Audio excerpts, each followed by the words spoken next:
La Biblia ha sido malinterpretada durante siglos. Muchos la ven solo como una brújula espiritual, una guía moral o un manual para la salvación. Pero, ¿qué pasaría si supieras que en sus páginas se esconden los principios exactos que utilizan algunas de las personas más exitosas financieramente del mundo, no solo para ganar dinero, sino para generar riqueza generacional con propósito, claridad y paz mental? Este no es el Evangelio de la prosperidad.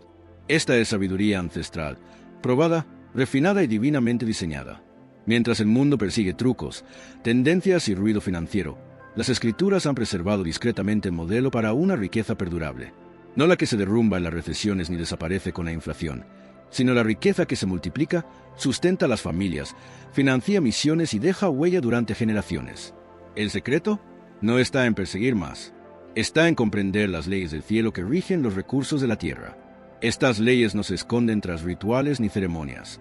Están entretejidas en las historias de agricultores, reyes, profetas y comerciantes, personas que construyeron imperios siguiendo el orden divino.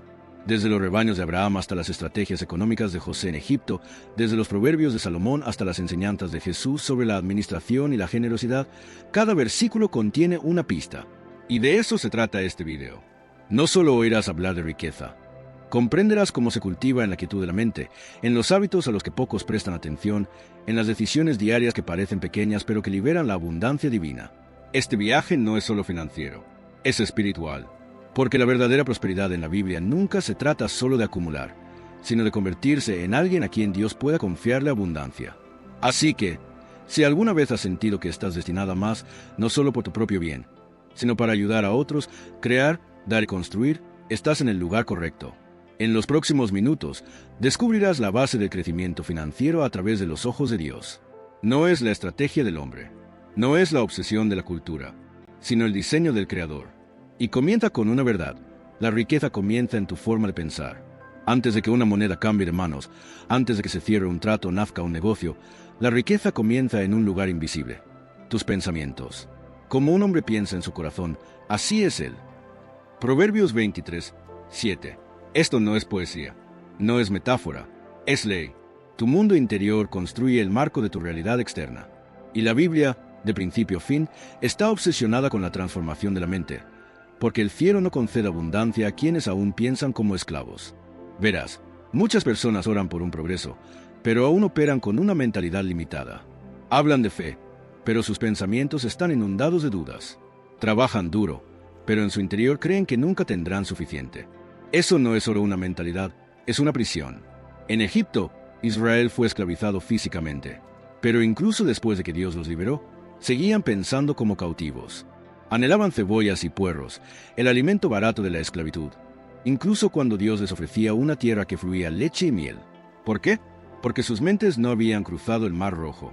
Esta es la batalla silenciosa que la mayoría de los creyentes nunca ganan. Diezman, sirven, oran, pero en el fondo siguen creyendo que la escasez es ante la abundancia sospechosa, que el sufrimiento es espiritual y que el éxito financiero es, de alguna manera, vergonzoso. Y así, permanecen estancados, no porque Dios no haya provisto, sino porque nunca han renovado su mente para recibir.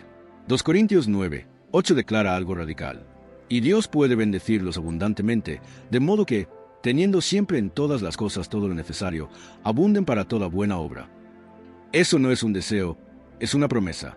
Pero no, el objetivo no es la avaricia, es el impacto. La bendición no es solo para que puedas tener, sino para que abundes en buenas obras.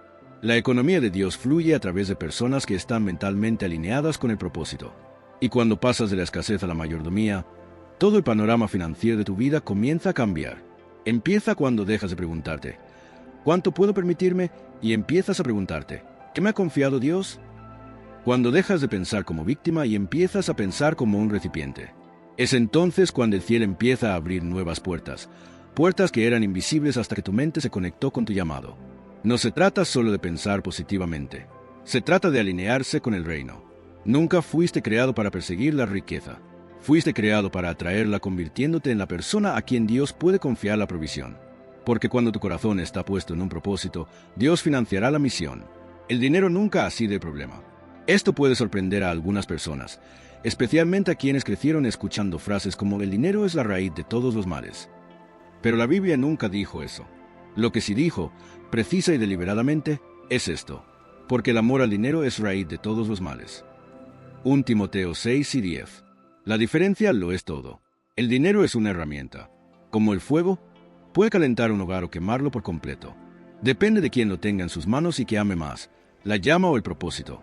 En las Escrituras vemos a hombres ricos que fueron honrados por Dios: Abraham, Job, Salomón, José de Arimatea. Estos hombres no fueron condenados por sus riquezas. Se les confió su dinero. ¿Por qué? Porque el dinero no los poseía. Ellos lo poseían, pero el dinero no los poseía a ellos. Esa es la distinción fundamental. Puedes ser pobre y aún así adorar el dinero. Puedes estar en la ruina y aún así estar obsesionado con él, consumido por la envidia, la amargura o el miedo. El dinero no se mide por tu cuenta bancaria, sino por tu relación con él. Y para muchos, esa relación es profundamente tóxica. Jesús lo expresó claramente en Mateo 6 y 24. Nadie puede servir a dos señores. O aborrecerás a uno y amarás al otro. No podéis servir a Dios y al dinero. Observa lo que no dijo. No dijo que no se pueden tener ambos. Dijo que no se puede servir a ambos. Uno gobernará tus decisiones. Uno moldeará tus prioridades. Uno se sentará en el trono de tu corazón. Y ahí es donde comienza el peligro. Cuando el dinero deja de ser un sirviente para convertirse en tu amo. Cuando tus decisiones ya no se guían por la fe, sino por el miedo a no tener suficiente. Cuando tu paz fluctúa según tus ingresos. Cuando la generosidad deja de ser una alegría para convertirse en una amenaza a tu seguridad. En ese momento, el dinero se convierte en tu Dios. Pero aquí está la buena noticia. La Biblia no te dice que odies el dinero. Te enseña cómo ponerlo en su lugar. No en tu corazón, sino en tu mano. No por encima de ti, sino por debajo de tu llamado. Cuando renuncias al amor al dinero, obtienes autoridad sobre él. Y con esa autoridad viene la claridad. Porque finalmente dejas de perseguirlo y empiezas a dirigirlo.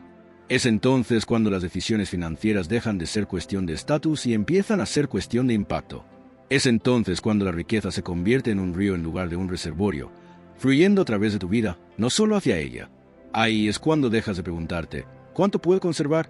Y empiezas a preguntarte, ¿cuánto puedo transformar? La mayor prueba de tu relación con el dinero no es cuánto tienes. Es cómo respondes cuando te piden que des. La verdadera prosperidad comienza en el momento en que el dinero ya no te define. Hay un momento en las Escrituras que revela exactamente cómo el cielo mide la riqueza, y no es por cuánto tienes, sino por lo que haces con lo que recibes. En Mateo 25, 14-30, Jesús cuenta una parábola. Un amo rico se prepara para partir de viaje. Antes de partir, confía a su siervo su riqueza.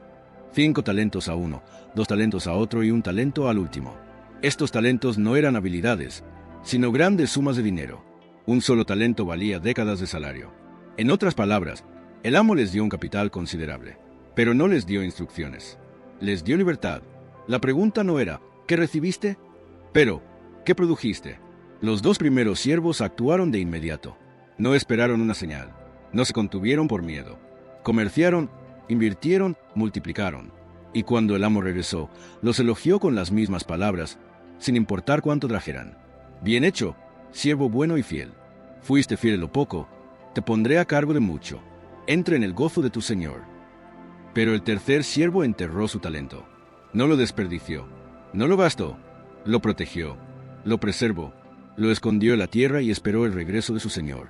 Para la mayoría de la gente, eso suena cauteloso, responsable, tal vez incluso humilde. Pero cuando el amo regresó, su respuesta fue tajante: siervo malvado y perezoso. ¿Por qué? Porque en el reino, desperdiciar el potencial es una forma de rebelión. Esta parábola revela una de las verdades más poderosas y menos predicadas de las Escrituras. Dios espera crecimiento, no solo fidelidad en guardar, sino fecundidad en multiplicar. Y Él no recompensa según cuánto empezaste, sino según lo que hiciste con lo que tenías. Esta es la ley divina de la multiplicación. No importa si empiezas con 5 talentos, 2 o 1, lo que importa es tu postura. ¿Consideras lo que tienes como un encargo sagrado? ¿Ves tu dinero, tu tiempo, tus ideas, tu influencia como materia prima para la multiplicación divina? ¿O lo estás enterrando en la tierra del miedo y lo llamas fe? La tragedia del tercer siervo no fue que tuviera menos, sino que creía menos. No creía en el potencial de su talento ni en la generosidad de su amo. Y esa creencia le costó todo. A menudo oramos por más, pero la verdadera pregunta es, ¿qué estás haciendo con lo que ya tienes? Porque en la economía del cielo, el crecimiento no se produce por la desesperación, sino por la acción. No por un ajetreo imprudente, sino por un movimiento fiel. La mayordomía no se trata solo de mantener, sino de multiplicar lo que Dios puso a tu cuidado. Este principio es tan cierto para el dinero como para tu propósito. Si estás esperando un día para comenzar, para dar, para invertir, para lanzar, para construir, entiende esto: Dios está observando lo que haces con tu primer día. Y hasta que actúes con lo que tienes en la mano, Él no liberará lo que está en las suyas. Así que no entierres tu llamado. No conserves lo que estaba destinado a ser plantado. Tu próxima cosecha ya está dentro de tu asignación actual. Antes de que Dios te dé más, Él observa lo que haces con menos. Esa no es una frase motivadora, es una ley fundamental en el reino de los cielos. Y es uno de los principios más ignorados de la prosperidad bíblica.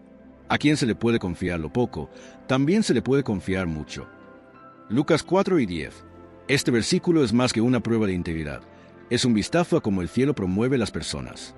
Mientras el mundo recompensa a quienes gritan más fuerte o buscan atajos, Dios eleva a quienes son fieles cuando nadie los ve, a quienes administran lo invisible, a quienes limpian el piso antes de administrar el banco, a quienes diezman cuando el sueldo es escaso, oran cuando el negocio va lento y hacen un presupuesto incluso cuando las cifras parecen insignificantes.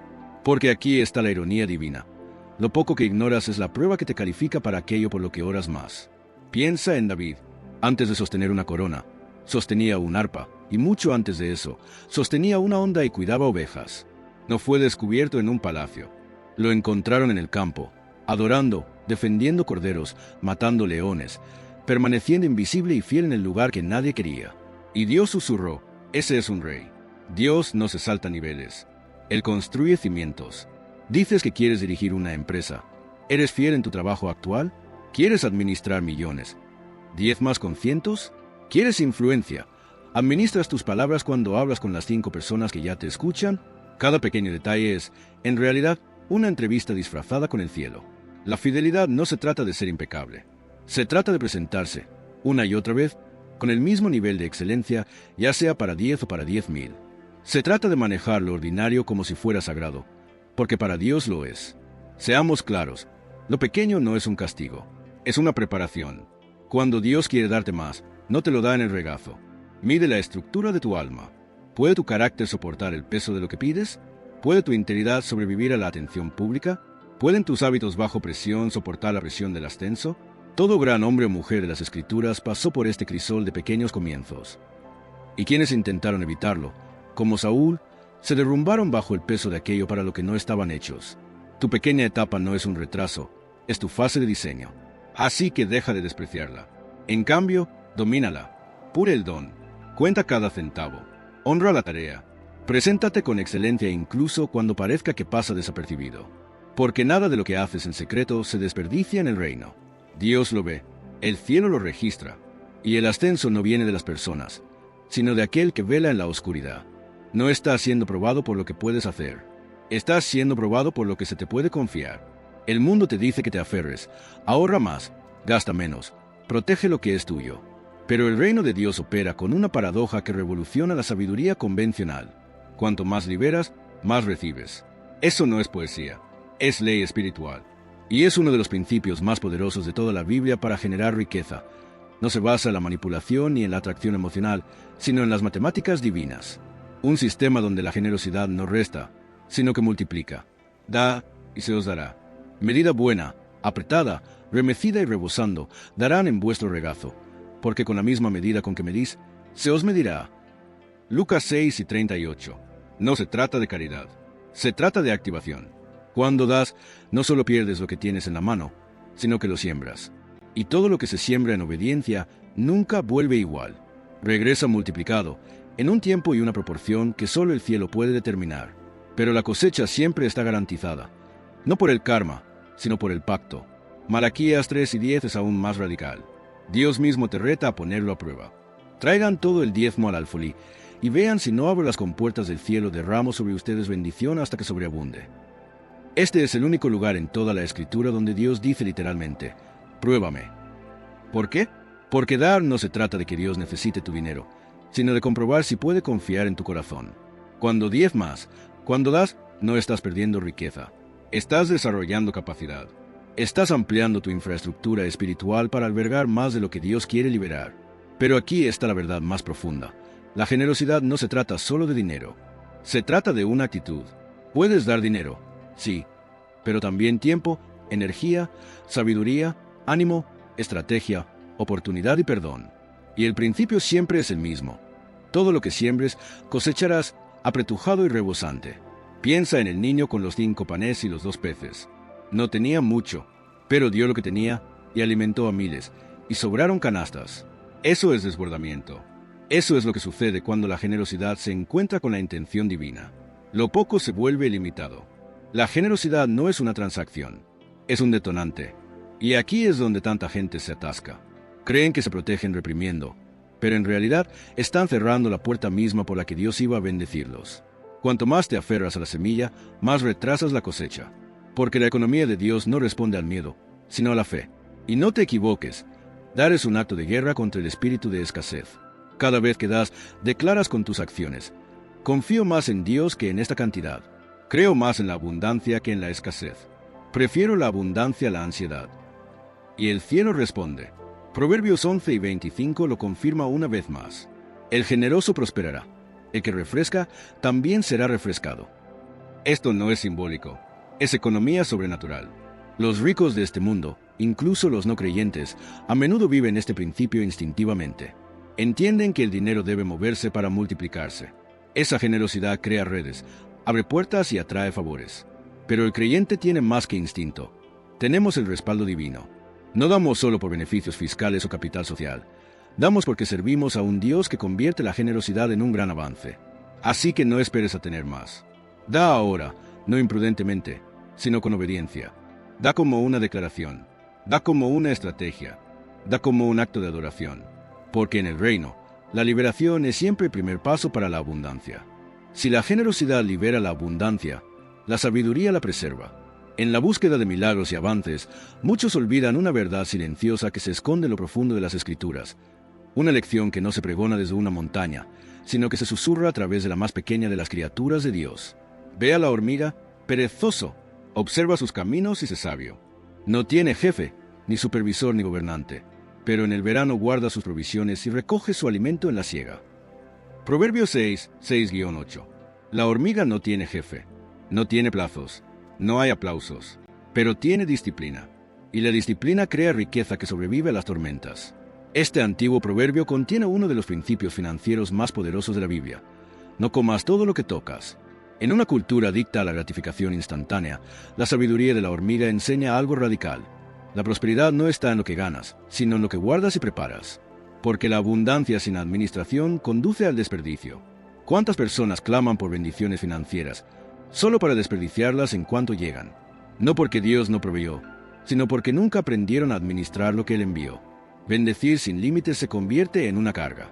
Por eso la Escritura no solo celebra el dar, sino que manda ahorrar. Los sabios almacenan manjares y aceite de oliva, pero los necios los engullen. Proverbios 9 y 20. No se trata de acumular, sino de prepararse.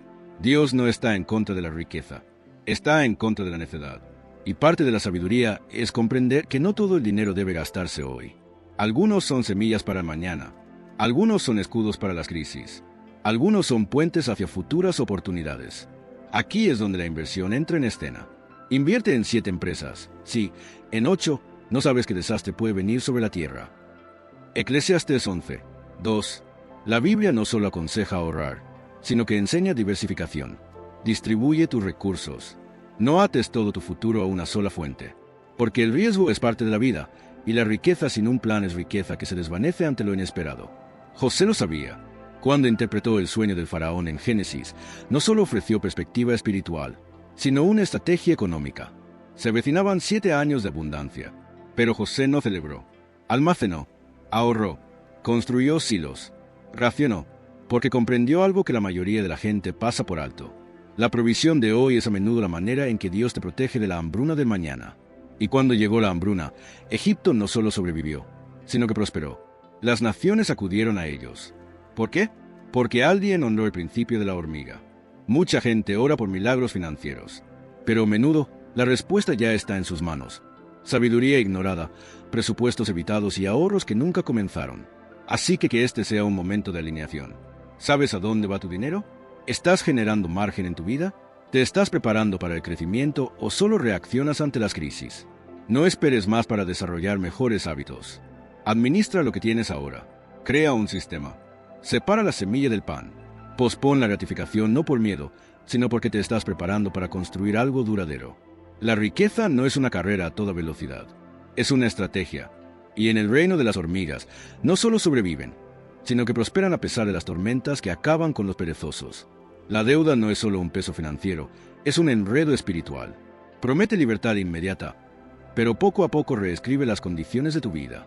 Lo que comienza como una oportunidad puede convertirse silenciosamente en una obligación y luego, si no se controla, en esclavitud. El rico gobierna a los pobres y el que toma prestado es esclavo del que presta. Proverbios 22, 7. La Biblia no lo edulcoró. La deuda no es neutral. Cambia quien controla tu historia. Cuando pides prestado sin sabiduría, no solo estás firmando papeles, sino que estás cediendo el control. Puede que aún tengas las llaves, pero alguien más es dueño del camino. Nuestra cultura celebra el crédito, tienta con ofertas brillantes y mejoras instantáneas. ¿Lo necesitas ahora? Financia. ¿Lo quieres rápido? Cárgalo. Pero detrás de la publicidad se esconde una verdad aleccionadora. Cada deuda crea una correa invisible, y cuanto más acumulas, más se aprieta esa correa. Al principio, es silenciosa. Sigues diezmando, sigues orando, pero poco a poco, las decisiones empiezan a cambiar. Rechazas la generosidad, no por codicia, sino por obligación. Permaneces en trabajos que odias, aceptas contratos que no deberías o pierdes el sueño por las noches, no por falta de fe, sino porque estás atado a exigencias mensuales que ya no controlas.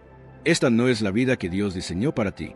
Dios quiere a su pueblo libre, no solo espiritualmente, sino también económicamente, porque la libertad crea margen, y el margen es donde prospera la obediencia. Sin margen, no puedes actuar cuando Dios te dice que vayas. No puedes dar cuando Él te dice que des. No puedes descansar cuando Él te dice que descanses. Las deudas te roban ese margen. Este patrón se repite una y otra vez en las Escrituras. A Abraham se le prometió una descendencia tan numerosa como las estrellas, no por ego, sino para ser una bendición para todas las naciones. Salomón no solo obtuvo sabiduría, sino riqueza, paz, influencia y reconocimiento mundial, no por vanidad, sino para establecer la gloria de Dios. Pedro, después de echar su red a la palabra de Jesús, no solo pescó lo suficiente para sí mismo. Su red se rompió, su barca se desbordó y tuvo que llamar a otros para que le ayudaran a administrar la bendición. El aceite de la viuda en 2 Reyes no solo llenó una tinaja, sino que siguió fluyendo hasta que todas las vasijas estuvieron llenas. El flujo no se detuvo hasta que la habitación se quedó sin recipientes. El mensaje: la provisión de Dios termina donde termina tu expectativa. Su flujo se encuentra con los límites de tu fe, tu estructura y tu disposición a llevar la bendición con propósito. Pero aquí está la verdad más profunda. El desbordamiento no se trata solo de multiplicación financiera. Se trata de vivir en armonía con la sabiduría, el tiempo y la generosidad de Dios, de tal manera que te conviertas en un centro de distribución para el cielo. Él bendice a través de ti, no solo para ti, porque has demostrado que más no te hará egoísta, sino estratégico. Pero aquí está la advertencia. El desbordamiento sin estructura se convierte en desbordamiento desperdiciado. Por eso José construyó graneros. Por eso Jesús enseñó parábolas financieras. Por eso Proverbios está lleno de sabiduría sobre administración, no solo de milagros. Así que, si estás orando por un desbordamiento, pregúntate: ¿puedo manejarlo? ¿Tengo la infraestructura? ¿Tengo la postura correcta? ¿Tengo la sabiduría para preservar la bendición y dirigirla hacia los propósitos del reino? Porque cuando Dios envía un desbordamiento, nunca es aleatorio. Tiene un propósito. Y si te posicionas como un administrador fiel, Él te confiará más de lo que pediste, porque sabe que harás más de lo que la mayoría haría. Así que vuelve a soñar. Ora en grande. Prepara tus tinajas. Construye tu almacén. Eleva tu estándar. Y camina con la confianza de que el cielo no escasea. Está esperando vasos que sepan qué hacer con ellos. La abundancia divina no es exceso, es una tarea. Después de todo lo que has escuchado, cada versículo, cada principio, cada verdad revelada, una cosa queda clara. La prosperidad no es algo que se persigue, es algo con lo que te alineas. Cuando tu mentalidad refleja el cielo, cuando tus manos administran sabiamente, cuando tus palabras hablan de vida, cuando tu corazón permanece generoso, cuando tus planes honran el legado, cuando tu espíritu se niega a rendirse, es entonces cuando la riqueza bíblica comienza a fluir. No porque hayas manipulado un sistema, sino porque te convertiste en la clase de persona a quien Dios puede confiar más. Así que ahora, cerremos este camino, no solo con comprensión, sino con entrega. Que esta oración sea más que palabras. que sea una línea en la arena, una declaración de que, a partir de ahora, tus finanzas no están separadas de tu fe, son una expresión de ella. Cierra los ojos y ora. Padre Celestial, vengo ante ti con el corazón abierto, ya no pidiendo solo más, sino sabiduría, alineación y que se haga tu voluntad en mis finanzas. Gracias por revelar tu corazón a través de las Escrituras, por mostrarme que la riqueza en tu reino no se trata solo de acumulación, sino de asignación, administración y transformación. Rompe toda mentalidad de carencia que ha vivido dentro de mí. Arranca todo miedo a la provisión. Silencia toda mentira que me decía que la abundancia no era para personas como yo. Reemplázala con la verdad, que tú eres mi fuente, que me das el poder de producir riqueza, que me has llamado a prosperar con un propósito. Padre, hazme un vaso que rebose. No solo permitas que sea bendecido, sino que me convierta en bendición. Enséñame a administrar bien, a dar con generosidad, a ahorrar con sabiduría, a construir con fidelidad y a dejar un legado que hable de tu gloria mucho después de mi partida. Unge mis ideas, respira sobre mis esfuerzos, protege mis decisiones y rodéame de alianzas divinas que multipliquen el impacto. Dejo todo ídolo, todo deseo de riqueza sin propósito. Recojo el manto de la mayordomía. Asumo la identidad de un constructor del reino. Y camino, no con miedo, sino con fe. Bendice la obra de mis manos, Señor, y que todo lo que toque lleve tu huella. Que crezca, que rebose, que te glorifique. No se trata solo de finanzas. Se trata de un legado. Y declaro, en el nombre de Jesús, que mi vida reflejará la economía del cielo. No solo en lo que tengo, sino en quién me convierto. Amén. Si este video te conmovió, no olvides darle a me gusta, suscribirte y activar la campanita de notificaciones para que nunca te pierdas una revelación como esta. Y si estás listo para más, hay otro video en tu pantalla ahora mismo que profundiza aún más en los principios de la riqueza del reino. Haz clic ahora y adéntrate en la vida que Dios te creó para vivir. Nos vemos allí.